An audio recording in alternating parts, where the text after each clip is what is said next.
I'm already exhausted, and now we're about to watch probably a big climax episode. Hey guys, Alex from 7th Hour Films back again with My Hero Academia.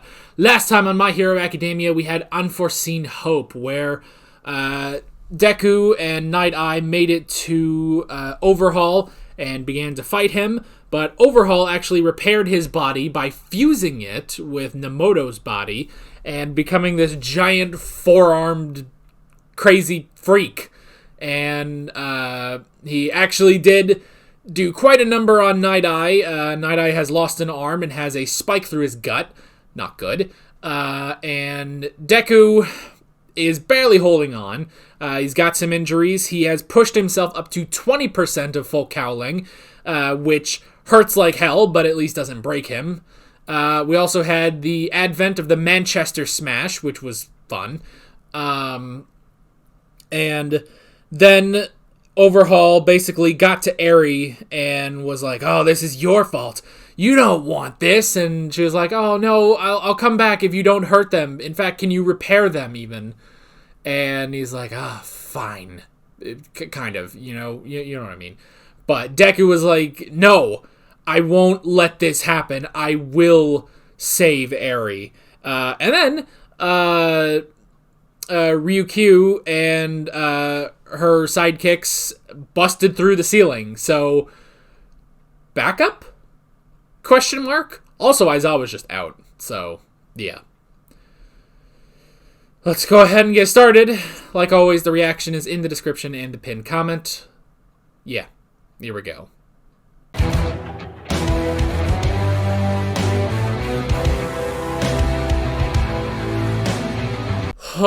Okay. Infinite 100%. Interesting. Very interesting. You know, we said, maybe he might have to break his arms in order to beat Overhaul. Which is technically true. From a certain point of view. It's just that Eri can rewind him, heal him. Oh, man. That's a very interesting power. And so the purpose of the drug, the bullets, was to rewind people to a time before they had a quirk. That's why it took so long to get the perfect concoction, basically. It rewinds them to basically humans 200 years ago. Before quirks. But that is exactly what Deku needs in order to go all out. Is someone to keep him healed, basically. And now, he's fighting like All Might. This is his first true fight, I feel like, as the new symbol of peace. The true first fight as the 9th holder of One for All. Like, jeez, man. And he's had great fights, too, you know? Against Stain, against Muscular, you know? But this one, I feel like this is the first time he truly is the 9th holder, you know? Because he is fighting at 100%. And actually fighting at 100%. Not just a 100% smash and then it's over. You know? A true fight at 100. Now, obviously, after this fight, once Eri's powers stop, that effect is obviously not going to linger or anything. But perhaps this... See, I was also wondering, what if this, what if her power actually, heals his arms, you know? Because that's the thing, is that, he only has 2 or 3 more times he can go all out and hurt himself before he loses the ability to use his arms. So I was thinking, what if Eri healed his arms, basically, rewound them to before he got his crooked hand? Now, would that knock him down on how he's using his power? Potentially. Potentially that could be an issue, because now granted, he would still be able to use full cowling, but could he still use full cowling at, 8% and up to 20% like we saw last time? That would be where the rewind might not be good. So, I don't know if they would go that route, that she basically undoes everything that's happened to him up to now. That could honestly take away his strength as well as his injuries, So, we would have to be careful about that, but at least for the time being, she can't... I mean, that's the interesting thing is, basically kind of exploiting it to Deku's advantage, where, yes, she is currently rewinding his body, but that just means that he has to break himself fast enough to where the only thing she's rewinding, the only thing she can rewind, is the injuries he's giving himself. That's so clever, That is so clever. And okay, there's straight up a Super Saiyan form. He's glowing blue, his hair's up and spiked and glowing. Like, he's definitely gone Super Deku. But that's the thing, this is his... I honestly do feel like after 3.5 seasons, basically, it's taken to the halfway point of season 4 for us to sit here and be like, yes, he's done it. This is his first true battle as the 9th holder of One for All. That is just insane, man. Honestly, I kind of want I want to see, the line go through them all, The line go through and eventually land at that 9th green dot. And I know, technically, it's not perfect, because obviously the only reason he can do this is because Ares keeping him, intact. But still.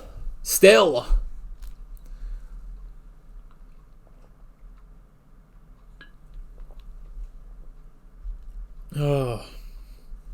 Okay. Let's talk some of the notes.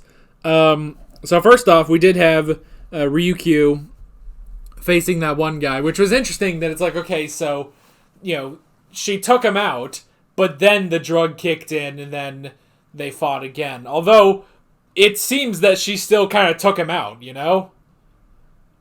She still kind of took him out, knocked him down, and then that's when Overhaul took his body. Which is just crazy.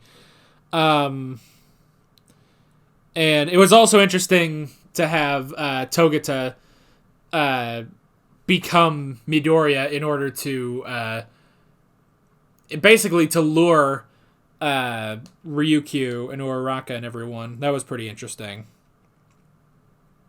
Because, immediately it's like, well, wait, how is he here? Like, wait, they fell through, and you can see he has both of his gloves on. It's like, well, wait, he lost his right glove last episode, so it's like, oh, that's Togata then.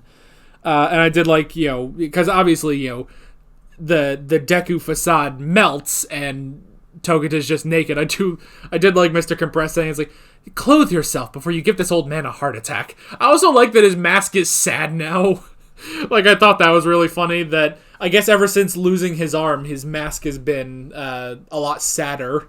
So, yeah, that was really funny. And just the idea that, they didn't actually take Mr. Compress, they took a copy of him, which was funny. Very clever on the count of twice there. So, yeah. And so they were going to get Eri. Obviously, that plan's not working out anymore, but while they may not... And that's the thing, last episode, when Twice came up with that plan and told Togata, that's why she was like, oh, yeah, Tomura is going to love this, It's like, not only defeat the Yakuza, defeat Chisaki, but take the source of these drugs, Which, who knows what Shigaraki would have done if he had Eri, But yeah, so just very clever. Of course, not working out because Deku has Eri and fucking no one is taking her away again. So yeah, but still, it is still working out for them because Hisaikai is going to go down. Chizuki is going to go down at the hands of Deku. So, and I did like that moment, when Midoriya kicks the shit out of him and Togata's just like, oh, good work, Deku. It's like she's kind of happy for him. It's like they're kind of like frenemies a bit. It's like, yeah, they're enemies, but at the very least, she likes him. So, he ain't getting bloodied, though. That's the only thing. He's not getting bloodied because Eri's keeping him alive. You'd think that she would be swooning over Night Eye right now. Who, Night Eye, he's already a handsome man who, his shirt's already open and he's jacked, and now he's bleeding profusely. So, anyway. So, rewind. That is Eri's quirk. That was pretty interesting. Yeah, so she can rewind, basically, which is why, I guess, so, beforehand we said that, every time they basically got what they needed out of Eri, they're like, okay, let's do a reset. So we thought he was putting her back together, but it wasn't. Presumably then she put herself back together. So even though there are bandages, she does heal herself, basically. Though, you could honestly say it might be possible that he uses his quirk to activate hers, because she doesn't know how her quirk works, She doesn't understand it, It's only lucky, basically, that that they were able to... that she was able to get to Deku in order to make sure he had a fighting chance, basically. Like, that was all just luck, But we also did have... Eri finally being like, no, I have to go back with Deku. Oh, I kind of want to watch that part again. But yeah, just the whole quirk of rewind. So that's what happened to her father, is that she rewound him too hard. So, yeah, that was pretty crazy. Which, it did remind me when it's like, oh, suddenly her quirk activated. It kind of reminded me of Shigaraki a bit. Now, we don't know too much of his backstory, but I imagine things were pretty difficult once that decay power came in, Which, again, we don't... And that's the thing, is because we don't know much about Shigaraki's past right now, but, all we know is that Shigaraki is the grandson of Shimura.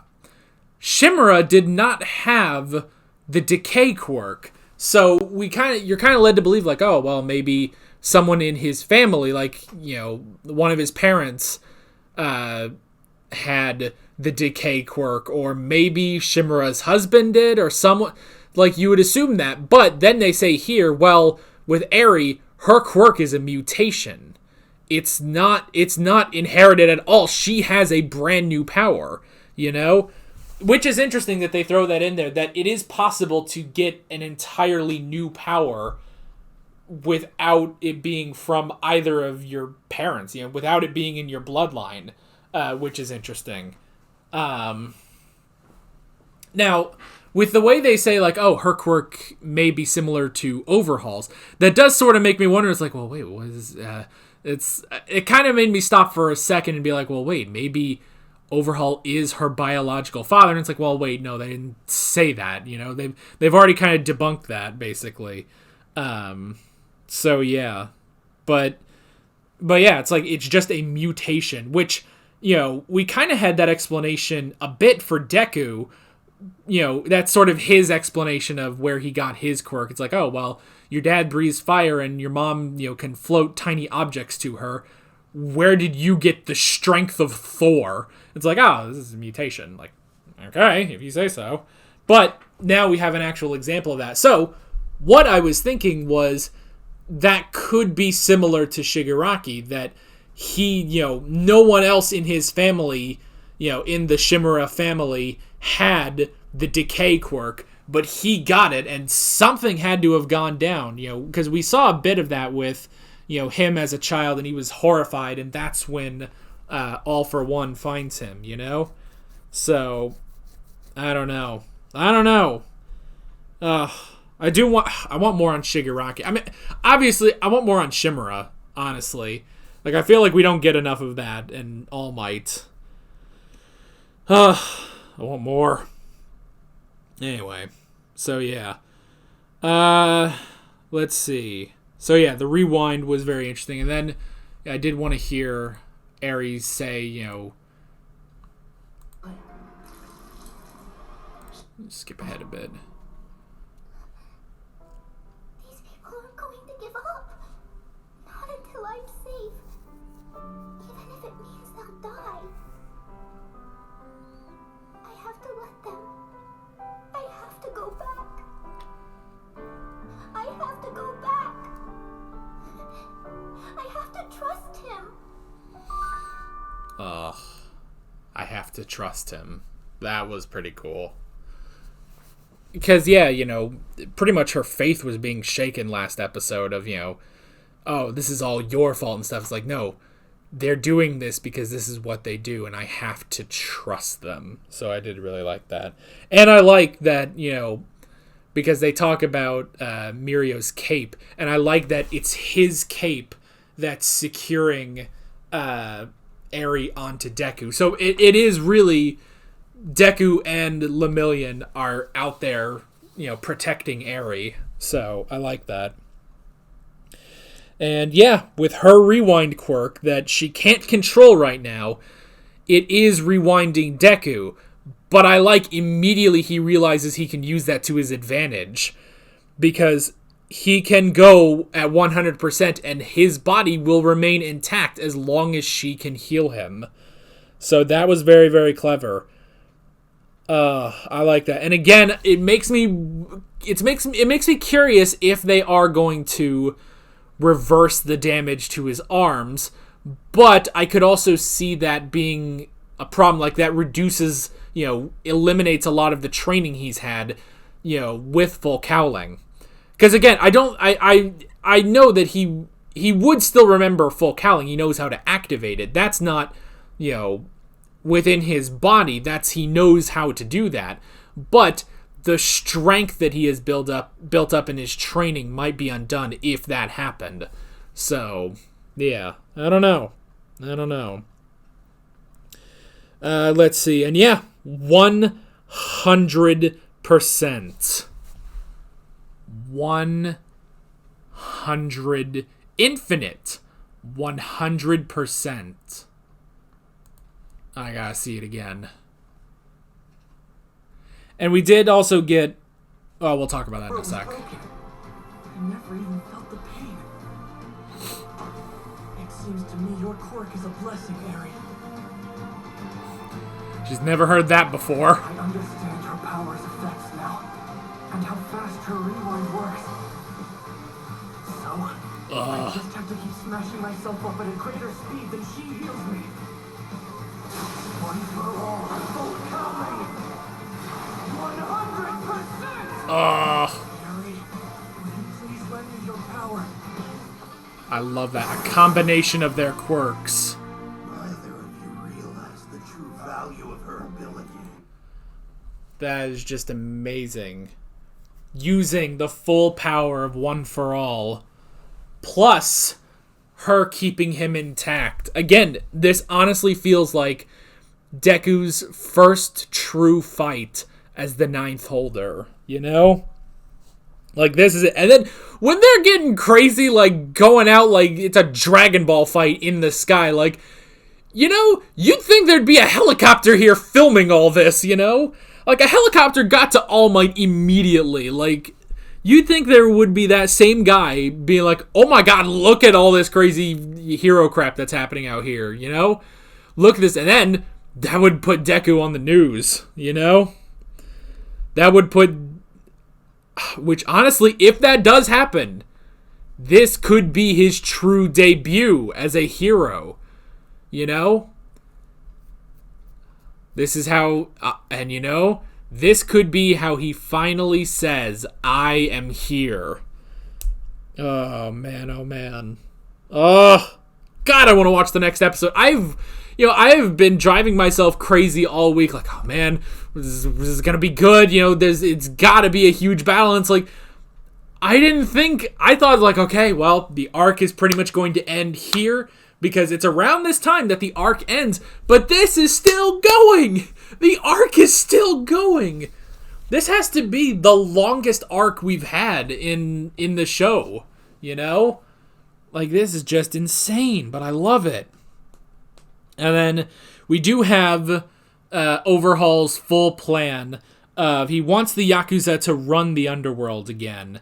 And to do that, he was going to create the Quirk Destroyer to sell to villains to attack heroes, then sell a rewind, a counter drug to return powers to the heroes. That way, he controls the heroes and the villains. Very brilliant, actually, because at first you think, okay, he's just going to,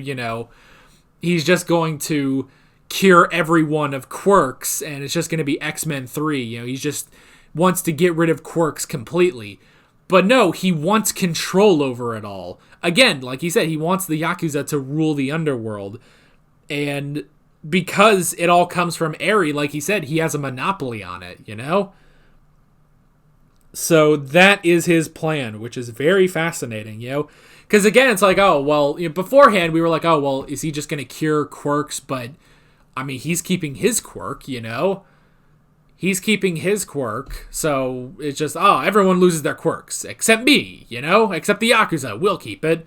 But it's like, no, he wants control over quirks, Which is very All For One, Which it makes sense that they have been using All For One's music with Chisaki, because he is honestly, which is strange, he's kind of become the successor to All For One, despite the fact that Tomura should be. Tomura doesn't have this sort of grand plan.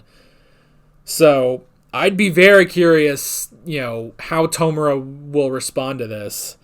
But yeah, but still a very interesting plan. I like it, because that's the thing, I was kind of thinking, beforehand, it's like, okay, what is the point of the Yakuza, Like, if they're really just, like, not really doing anything, what is the point of them, And Chisaki was going to give them a point. So, I mean, you have to admit, even though he's completely insane, lost his humanity, and, was going to do this horrendous, horrible, crazy plan, honestly, it makes sense, to give the Yakuza a purpose, basically. And then the last thing I wrote down is the future. Now, Night Eye said, okay, things are different. This is the point where Deku should have died. But he hasn't. And he hasn't died, and Chisaki is going down. And he starts to think, can the future change? Now, last episode, he did say that even though he's been able to alter certain, actions, time basically still corrects itself, and the vision does come true, which is interesting. But this could be the first time that it's like, no, the future can be changed, Which you could honestly say, like, well, beforehand, it just wasn't enough to change the future. Yes, he did change some of the steps along the way, but he could never fully change the future. Now, Deku will. Deku will change the future. And again, like I said last episode, if there is anyone who is going to change the future, it's going to be the person that holds One For All. If any quirk is going to do it, it's going to be One For All. So, next episode, the fight continues. I think. I mean, Chisaki kind of got his ass kicked, but... which is crazy, all these, like, giant fists from the sky, like, Star Platinum's about to start auraing people, Aura! Like, that was just insane, like, just the insanity of the full power of One For All with a person in his prime, too. You know, because as impressive as everything that All Might has done in this show, the man was not in his prime anymore. Imagine him in his prime. Like, we saw a bit of it in the movie, but it's just insane to see how powerful All Might and Deku can really be. Oh, and I'm excited. I'm excited, and I can't believe I have to wait another week. I have to wait another week. Oh my god, I love this show. I love this show so much. One of my favorite shows, man. It's just amazing. And next time we'll have to see what happens with the continuing fight of Deku versus Overhaul. So, with all that being said, I'm Alex from 7th Hour Films, and I will see you guys next time. Take care. Alright guys, thanks for watching this video. If you want to watch more of my Hero Academia reactions, you can click on the playlist, you can subscribe if you haven't done that already, and be sure you hit that notification bell. You can support me on Patreon and follow me on social media, links below in the description. See you guys later.